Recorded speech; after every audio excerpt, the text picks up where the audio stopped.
you take a look at this options table that we share with you guys in the videos, you'll see that we have a daily range low and a daily range high for the currency pairs. And you guys have seen us use these ranges in the videos as well.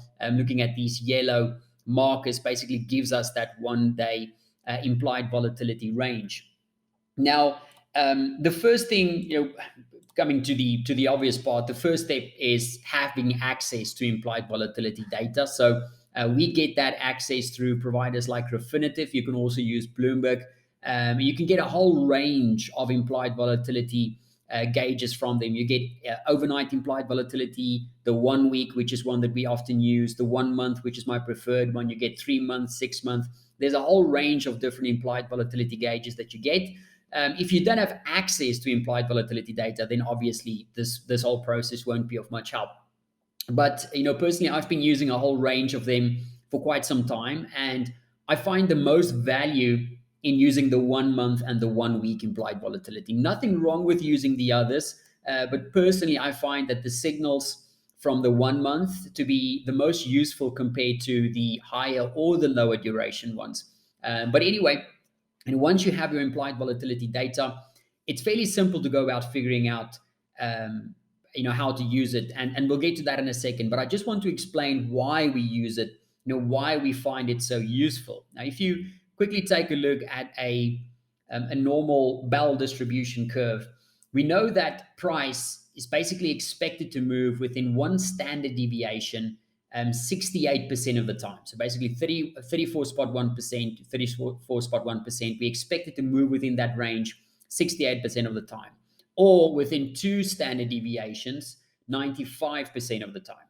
So the only thing that the implied volatility, if you take a look at these numbers, that implied volatility here, the only thing that is trying to tell us is give us a possible standard deviation for price movement based on that time frame.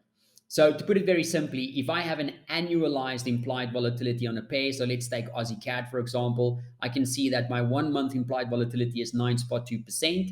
That is trying to tell me that the options market thinks that the Aussie CAD can move 9.2% either higher or 9.2% lower from the current level over the next 12 months because it's an annualized number.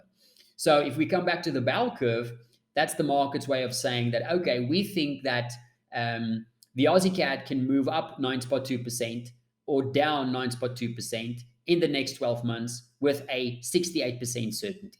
And the move can obviously deviate from the actual.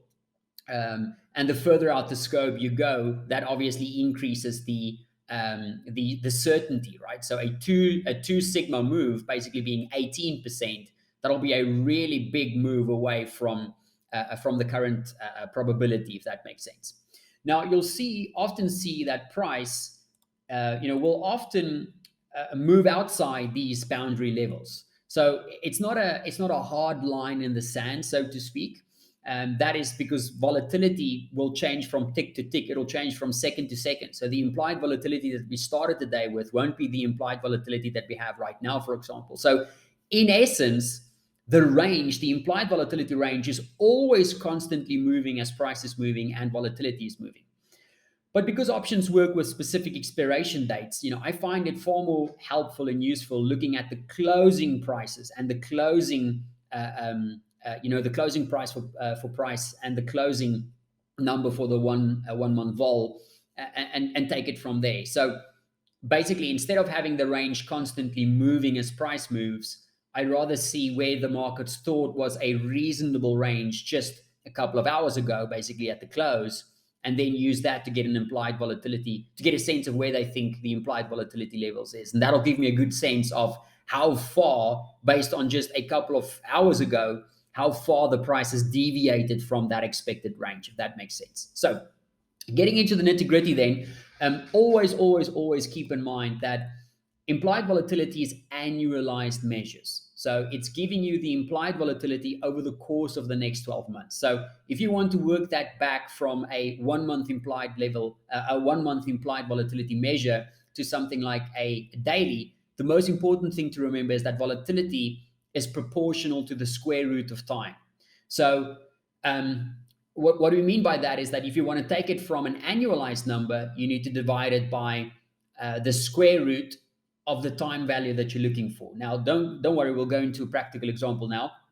Now, what I'm going to show you now is there are far simpler and easier ways to get to the answer compared to what I will show you now. But I'm going to show you, I'm going to break it down into simpler steps, because I think understanding how to get to the answer the long way around will make better sense of what you're looking at. At least that's how my brain works. So I'm going to do it that way for you. So the steps that you follow is, firstly, again, we'll start with converting the annualized volatility into a daily implied volatility. And then we can obviously work on calculating the range. So firstly, you want to divide your implied volatility percentage. So let's just say the Aussie CAD is 9.2. You want to divide that by the square root of the time frame that you are looking for. So let's just get a calculator out here. So if you are looking for the 1 day implied volatility, you need to figure out how many days there are in a year, because remember, that's your annualized number. So if there is roughly 252 trading days in the year, that means that you will need to work out what the square root is of 252, and you're basically gonna you're gonna take your implied volatility, annualized implied volatility number, and you're gonna divide it by the square root of that 252. Now, if you take 252 and the square root of that, you'll see that's 15.87.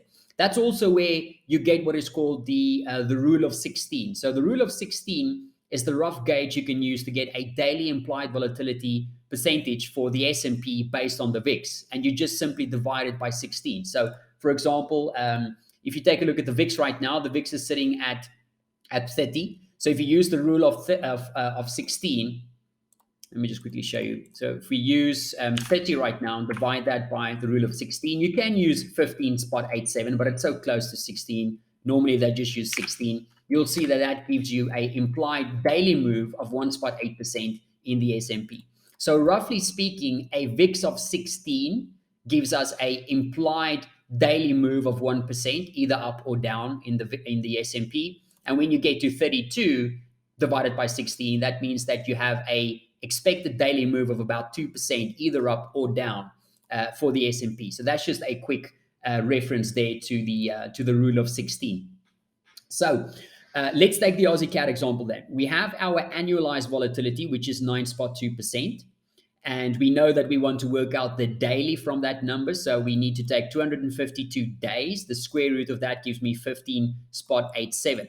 So now it's very simply taking 9.2, which is your annualized implied volatility percentage, 9.2, and you divide that by 15.87. Now you'll see that that gives you a daily expected move of just over 0.5%, 0.57% or 0.58%. So what this is basically telling us is that the options market believes that the Aussie CAD, within a 68% probability, will move either 0.5% to the upside or 0.5% to the downside in today's session, right? So once we have the implied percentage, we can simply take our closing price, the spot price, and let's just quickly see what that was. So our spot price for the Aussie CAD was 0.9037. So then we simply take 0.9037, and let me just see if I have that right, 0.9037. Yeah, there we go. And we can multiply that by the expected daily percentage move. Now we work that out to be 0.579%.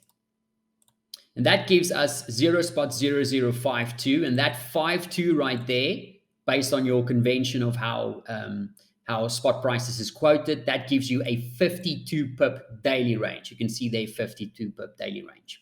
So what this is trying to tell us, Jonathan, is that the options market thinks, if you go back to the bell curve, the options market thinks there is a 68% chance that the Aussie CAD can move up 52 pips or down 52 pips in today's session. And that'll obviously tell us that there's about a 95% chance that it will move either 104 pips higher or 104 pips lower, which is obviously just 52 times 2, which gives us a 2 standard deviation move.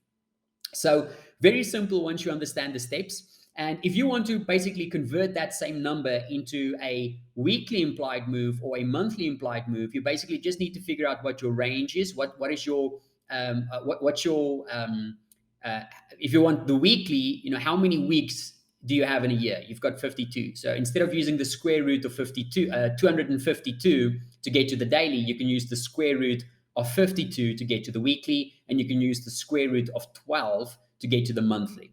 So that's just a very simple way how we get to the daily range low and daily range high. Like I said, it's not a hard line in the sand. It just gives us an idea based on the closing prices yesterday, what the markets just a couple of hours ago thought is that 68% probability range. And you'll see how often the markets will react from that.